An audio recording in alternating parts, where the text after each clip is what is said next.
नमस्कार दोस्तों। कभी आपने सोचा है कि हिस्ट्री में आयरनी किसे कहते हैं? आयरनी क्या होती है? पिक्चर करिए अगस्त 2024, लंदन की सड़कों पर राइट्स, लोग चिल्ला रहे हैं go back to your country. और मैं सोच रहा था कि ये वही लंदन है जहां 1858 में ब्रिटिश पार्लियामेंट में डिबेट होती थी कि Indians are not capable of self governance. आज वही ब्रिटेन इमिग्रेशन से घबरा रहा है। ये सिर्फ इमिग्रेशन क्राइसिस नहीं है दोस्तों, ये कर्मा का परफेक्ट एग्जाम्पल है। जिस एम्पायर ने दुनिया भर में अपने लोग भेजे थे सिविलाइजेशन लाने के नाम पे, आज वही एम्पायर अपने घर में इमिग्रेंट्स देखकर पैनिक मोड में है। लेकिन सबसे इंटरेस्टिंग ट्विस्ट ये है कि लंदन में रहने वाली अलग अलग कम्युनिटीज का बिहेवियर देख कर लगता है कि कुछ कम्युनिटीज ने तो कॉलोनियल पीरियड से लेसन सीखे हैं कि क्या करना चाहिए और क्या नहीं, और कुछ ने बिल्कुल भी नहीं सीखे। आज की कहानी सिर्फ लंदन राइट्स की नहीं है, ये ब्रिटिश एम्पायर से मॉडर्न ब्रिटेन तक का सफर है जहां हिस्टोरिकल टेबल्स बिल्कुल पलट चुकी हैं। तो चलिए शुरू करते हैं। कहानी शुरू होती है 29 जुलाई 2024 साउथ पोर्ट में 3 इनोसेंट बच्चियों का, एलिस, एल्सी और बेबी किंग, डांस क्लास में अपनी जिंदगी हार जाती हैं। अटैकर था सिर्फ 17 साल का एलेक्स रुडाकुबाना। रवांडा में पैदा हुआ लेकिन यूके में ही पला बड़ा। अगर ये एक ट्रेजिक इंसिडेंट होता तो भी दर्द होता, और दर्द हुआ भी। लेकिन सोशल मीडिया ने क्या किया? फेक न्यूज स्प्रेड की कि अटैकर एक मुस्लिम रिफ्यूजी है। बस यहीं से वो आग लगी जो पूरे ब्रिटेन को कंज्यूम कर गई। ब्रिटिश मीडिया और सोशल मीडिया में फेक न्यूज स्प्रेड होने लगी, और इसकी स्पीड उसी पैटर्न पे चलती है जो 1857 की इंडियन रिबेलियन के वक्त यूज किया गया था। तब इंडियन सिपॉइज बारबैरिक हैं, ये प्रोपेगेंडा फैलाया गया। आज मुस्लिम इमिग्रेंट्स डेंजरस हैं, ये नैरेटिव क्रिएट हो रहा है। और मैं बिल्कुल भी डिफेंड नहीं कर रहा हूँ पाकिस्तानी मुस्लिम्स को, because they deserve this. Liverpool, Manchester, Birmingham, Bristol, हर जगह वही सीन है। वाइट ब्रिटिश प्रोटेस्टर सड़कों पर हैं, मॉस्क पर अटैक, एशियन बिजनेसेस जल रहे हैं। टारगेट उनका एकदम क्लियर था, हर एक नॉन वाइट फेस। इनका स्लोगन था ब्रिटेन फॉर ब्रिटिश। लेकिन सवाल यह है, कौन सा ब्रिटिश? ओरिजिनल ब्रिटन्स तो रोमन इन्वेजन से पहले यहां रहा करते थे। अब थोड़ी हिस्ट्री को रिवर्स गियर में डालते हैं और समझते हैं। ब्रिटिश एम्पायर, जिसका स्लोगन था the sun never sets on the British empire, let me give you in perspective. उनके ओरिजिनल इमिग्रेशन का, जिससे वो परेशान है, उसका मैं आपको पर्सपेक्टिव समझाता हूँ। साल था 1608 जब ईस्ट इंडिया कंपनी इंडिया में ट्रेडिंग राइट्स के लिए आई, ऑफिशियली ट्रेड करने के लिए। लेकिन धीरे धीरे पूरे सब कॉन्टिनेंट पर कब्जा कर लिया। यही थी उनकी ओरिजिनल इमिग्रेशन, बिना बुलाए, अनवांटेड एंड अल्टीमेटली एक्सप्लॉयटेशन के मोटिव। कैप्टन हॉकिंस से लेकर क्लाइव तक हर ब्रिटिश इमिग्रेंट इंडिया में वेल्थ एक्यूमुलेट करने आया था। कोई इंटीग्रेशन करने नहीं आया था, भाईचारा बढ़ाने नहीं आया था, कोई एसिमिलेशन करने नहीं आया था। सिर्फ अपने फायदे के लिए हम पर कब्जा किया गया। इंडियन कल्चर को बैकवर्ड डिक्लेयर किया, लोकल लैंग्वेजेस को डिस्करेज किया और अपने सुपीरियोरिटी कॉम्प्लेक्स को भी इंप्लीमेंट किया, इंपोज किया।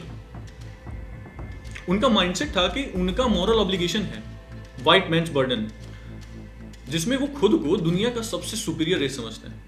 रडियार्ड किपलिंग का famous poem white man's burden इसी आइडियोलॉजी पे बेस्ड था, जिसमें यूरोपियन कल्चर को सुपीरियर माना गया और लोकल ट्रेडिशंस को बैकवर्ड। उनका मानना था कि नेटिव्स को जबरदस्ती अपने तरीके से सिविलाइज करना चाहिए। क्या ये आपको आज की इमिग्रेशन डिबेट की कुछ बातों की याद नहीं दिलाता? टेबल्स बिल्कुल पूरी तरीके से टर्न हो चुके हैं, लेकिन आर्ग्यूमेंट वही है, सिर्फ नाम बदले हुए हैं। ब्रिटिश कॉलोनियल इमिग्रेशन और आज के मॉडर्न इमिग्रेशन में कॉन्ट्रास्ट काफी ज्यादा है। तब जो ब्रिटिश आए थे वो अपनी मिलिट्री फोर्स साथ में लेके आए थे, अपना लैंग्वेज इंप्लीमेंट करते थे, अपना लीगल सिस्टम थोपते थे और अपने कल्चर इंपोज करते थे। रिसोर्सेज बुरी तरीके से निकालते थे और कभी भी लोकल लोगों में घुल मिल कर नहीं रहते थे। और जब उनकी रूलिंग कंप्लीट हो जाती थी तो वो किसी भी देश से निकलते थे तो उसको बर्बाद करके चले जाते थे। आज के इमिग्रेंट्स लीगल तरीके से आते हैं, ब्रिटिश कानून को भी फॉलो करते हैं, इंग्लिश भी बोलते हैं, इकोनॉमी में भी कंट्रीब्यूट करते हैं और लोकल कम्युनिटी के साथ मिलजुल कर रहते हैं। आयरनी ये है कि आज के इमिग्रेंट ब्रिटिश कॉलोनीज में जाने वाले ब्रिटिश कॉलोनाइजर से ज्यादा अच्छे मेहमान हैं। ब्रिटेन आज एक एग्जिस्टेंशियल क्राइसिस में डूबी हुई है। डेमोग्राफिक काफी तेजी से बदल रहे हैं।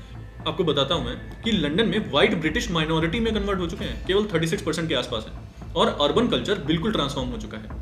एनएचएस जो उनका हेल्थ स्कीम है उसको फॉरेन डॉक्टर्स चला रहे हैं, फॉरेन डॉक्टर्स पर डिपेंडेंट है। आईटी सेक्टर इमिग्रेंट टैलेंट से चल रहा है, इकोनॉमी स्किल्ड माइग्रेशन पर बेस्ड है। लेकिन एवरेज ब्रिटिश सिटीजन को लगता है कि उनका मुल्क उनके हाथ से जा रहा है, फॉरेनर्स कब्जा कर रहे हैं। ये फीलिंग बिल्कुल इरेशनल नहीं है, नॉर्मल फीलिंग है, क्योंकि इतनी तेज से बदलाव हर किसी को असहज लगता है। लेकिन अगर हम हिस्ट्री की नजर से देखें तो ये पोएटिक जस्टिस लगती है। अब हम एक अनकंफर्टेबल रियलिटी की तरफ बढ़ते हैं। यूके में पाकिस्तानी कम्युनिटी का रिकॉर्ड इतना खराब है कि कुछ पूछिए मत। ये सिर्फ कोइंसिडेंस नहीं है, बल्कि एक systematic behavioural pattern. Rotherham grooming scandal, सुना है इसका नाम? उसमें 1400 से ज्यादा यंग लड़कियां सेक्सुअल अब्यूज का शिकार हुई थी, जिसमें मेजॉरिटी जो ऑफेंडर हैं वो थे पाकिस्तानी ओरिजिन के। रॉचडेल, ओल्डहैम, टेलफोर्ड, डर्बी जैसे शहर भी इसी पैटर्न को रिपीट करते हैं। ये आइसोलेटेड इंसिडेंट्स नहीं, बल्कि सिस्टमेटिकली ऑर्गेनाइज किए गए क्राइम्स हैं, जहां कम्युनिटी ने ऑफेंडर्स को प्रोटेक्ट भी किया है।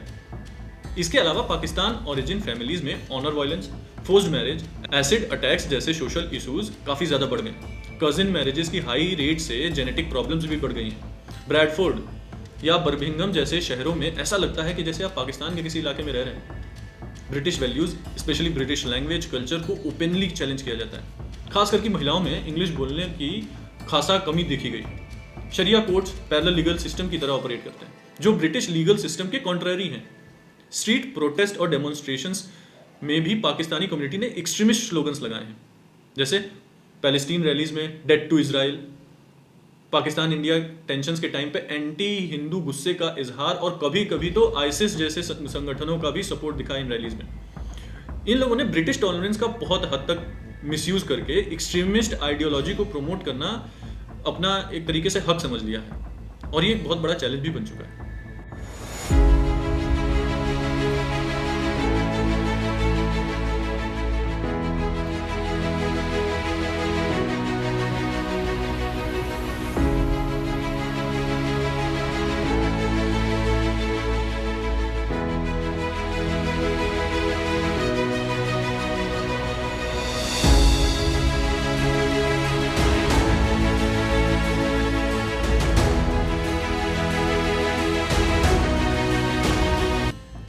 अगर आप कॉलोनियल ब्रिटिश रूलर्स के बिहेवियर से कंपेयर करें, तब भी यही पैटर्न नजर आता है। ब्रिटिश ने भी अपनी कॉलोनीज में अलग अलग कम्युनिटीज बनाई, लोकल कल्चर को इंटीग्रेट नहीं किया, और अपना जो पॉलिटिकल आइडियोलॉजी था उसको जनता में इम्पोज किया, और रिसोर्सेज निकाल कर जाते वक्त बड़ा नुकसान छोड़ा। डिफरेंस सिर्फ इतना है कि यूके में पाकिस्तानी कम्युनिटी विक्टिम कार्ड भी प्ले करती है, जो उन्हें सोशल मीडिया में एक तरीके का प्रोटेक्टेड स्टेटस देता है। ये माइंडसेट एक्सीडेंटल नहीं, बल्कि कॉलोनियल मेंटेलिटी का एक झलक है, सुपीरियरिटी कॉम्प्लेक्स और प्रोटेक्शनिज्म के साथ। अब हम पूरे कॉन्ट्रास्ट की तरफ आते हैं, एक बिल्कुल विपरीत पिक्चर। अगर हम इंडियन डायस्पोरा के अप्रोच की बात करें, तो इंडियंस ने ब्रिटिश कॉलोनियल एक्सपीरियंस से बहुत कुछ सीखा कि हमें बाहर जाके किसी दूसरे देश में क्या नहीं करना चाहिए। 200 साल की ब्रिटिश रूल ने सिखाया कि कैसे अपनी एजुकेशन, लैंग्वेज और एडेप्टेबिलिटी पे फोकस करके दुनिया में अपनी जगह बनाई जा सकती है। इंडियन कम्युनिटी यूके में एक इकोनॉमी की ताकत है। छोटी दुकानों से लेकर बड़े बड़े मल्टीनेशनल कॉर्पोरेशंस तक हर जगह इंडियंस ही दिखाई देते हैं।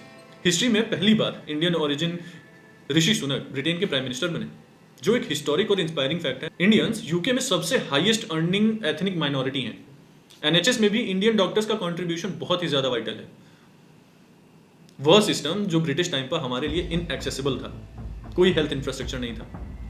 इंडियन सक्सेस एक्सीडेंटल नहीं है, ये एक डेलिब्रेट अप्रोच का नतीजा है, जिसमें इंग्लिश लैंग्वेज का फायदा उठाते हुए डेमोक्रेटिक और सेकुलर वैल्यूज को अपनाया गया और एजुकेशन को प्रायोरिटाइज किया गया, और अपने कल्चर को प्रिजर्व करने के साथ होस्ट कंट्री के कल्चर के साथ इंटरेक्ट करने का तरीका सीखा गया। हर जगह इंडियन कम्युनिटी ने वायलेंट प्रोटेस्ट में शामिल होने के बजाय लीगल और पीसफुल तरीकों को चूज किया। लीडर्स ने शांति का पैगाम दिया, और बिजनेस कम्युनिटी ने लॉ इन्फोर्समेंट के साथ मिलकर अपने एसेट्स को प्रोटेक्ट किया। वो ब्रिटिश रूल को लेसन समझाते हैं, रिवेंज नहीं। वही बात पाकिस्तानी कम्युनिटी के लिए कहना बहुत ही ज्यादा मुश्किल है। उल्टा ये बिल्कुल विपरीत है, जिन्होंने कॉलोनियल विक्टिम हुड को अपने आइडेंटिटी का हिस्सा बना लिया है, बिना किसी कंस्ट्रक्टिव रिफ्लेक्शन के। साइकोलॉजिकल पर्सपेक्टिव से देखें तो ब्रिटिश कॉलोनाइजर्स और मॉडर्न पाकिस्तानी इमिग्रेंट्स के माइंडसेट में बहुत ज़्यादा सिमिलैरिटीज़ हैं। दोनों अपनी सुपीरियोरिटी का दावा करते हैं, अपनी कम्युनिटीज़ को अलग बनाए रखते हैं, कानून नहीं मानते हैं, और जब उन्हें चैलेंज किया जाता है तो विक्टिम बन जाते हैं। इंडियंस ने अपनी कॉलोनियल हिस्ट्री से परस्यूट ऑफ एक्सेलेंस और इंटीग्रेशन का लेसन सीखा है, जबकि पाकिस्तानी उस माइंडसेट में अटके हुए लगते हैं, जो उनके लिए आज भी प्रॉब्लम्स क्रिएट कर रही है, और केवल यूके नहीं, हर जगह। और ये जो प्रॉब्लम है इमिग्रेशन की, ये सिर्फ यूके की बात नहीं है, ग्लोबली इमिग्रेशन एंग्जाइटी बढ़ती जा रही है। अमेरिका में बिल्ड द वॉल मूवमेंट चल रहा है कि दीवार बनाओ। लटीनो इमिग्रेंट्स के खिलाफ डिबेट, मुस्लिम बैन इनिशिएटिव्स, सब यही फियर्स रिफ्लेक्ट करते हैं। लेकिन इंडियन अमेरिकन का प्रोफाइल देखो, उनका मीडियन इनकम सबसे ज़्यादा है, और हर बड़े टेक कंपनी में इंडियन सीईओज हैं। पाकिस्तान ओरिजिन अमेरिकन को रेडिकलाइजेशन और एफबीआई मॉनिटरिंग जैसी प्रॉब्लम्स फेस करनी पड़ती हैं। कनाडा में लिबरल इमिग्रेशन पॉलिसी के बावजूद इंटीग्रेशन चैलेंजेस हैं जिनमें इंडियन कम्युनिटीज इजीली ओवरकम कर लेती हैं, जबकि पाकिस्तानी इनक्लेव्स अलग अलग बन के रह जाते हैं और ऑनर किलिंग्स जैसे ट्रेजिक केसेस में इमर्ज होते हैं। ऑस्ट्रेलिया में भी वही स्टोरी है। स्टॉप द बोट्स, ये एक पॉलिसी है जिसकी वजह से इमिग्रेंट्स डिबेट कानून बन चुकी हैं। स्किल्ड माइग्रेंट्स में इंडियंस डोमिनेट करते हैं और university students major economic contribution करते हैं, जबकि Pakistan asylum seekers disproportionate ratio में क्राइम स्टैटिस्टिक्स में दिखाई देते हैं और अलग अलग प्रॉब्लम्स में भी उनका हाथ होता है। यूरोप में जर्मनी, फ्रांस, नीदरलैंड जैसे मुल्कों में टर्किश पाकिस्तानी कम्युनिटीज इंटीग्रेशन में प्रॉब्लम्स क्रिएट करते हैं, जबकि इंडियन प्रोफेशनल्स स्मूथली ब्लेंड हो जाते हैं। ये सब देखकर एक बहुत बड़ी आयरनी समझ में आती है। कॉलोनियल एरिया में ब्रिटिश कहते थे कि वो बैकवर्ड नेटिव्स को सिविलाइज कर रहे हैं, जबकि असल में उन्होंने वेल्थ निकाल के क्लैशेस, डिविजन्स क्रिएट किए। ये इंडिया पाकिस्तान भी तो उनकी ही देन है। अब जब मॉडर्न इमिग्रेशन एरा आया तो वही ब्रिटिश अपने स्किल्ड इमिग्रेंट्स को डिस्ट्रॉय करने की कोशिश कर रहे हैं जो इकोनॉमिकली और सोशली वैल्यूएबल हैं, और जिन्होंने रेजिस्टेंस दिखाया वही प्रॉब्लम्स क्रिएट कर रहे हैं। टेबल्स कंप्लीटली पलट चुकी हैं, लेकिन सबक सेम है। एटीट्यूड ही बज़्म रफ्तार का फैसला करता है। रिसेंट इवेंट में भी इस सिचुएशन को इलोबरेट करते हुए 2025 में जो टॉमी रॉबिन्सन रैलीज और फार राइट प्रोटेस्ट खास करके लंदन और नॉर्थ इंग्लैंड में दिखे,